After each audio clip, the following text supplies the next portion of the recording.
ಕನ್ನಡ ಮಣ್ಣನು ಮರಿಬೇಡ ಓ ಅಭಿಮಾನಿ, ಓ ಅಭಿಮಾನಿ. ಈ ಮಣ್ಣಿನ ಹೆಣ್ಣನು ಜರಿಬೇಡ ಓ ಅಭಿಮಾನಿ, ಓ ಅಭಿಮಾನಿ.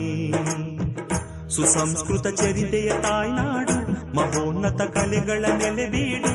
ಕೆಡಿಸದಿರು ಈ ಹೆಸರ, ಈ ಹೆಸರ. ಈ ಕನ್ನಡ ಮಣ್ಣನು ಮರಿಬೇಡ ಓ ಅಭಿಮಾನಿ.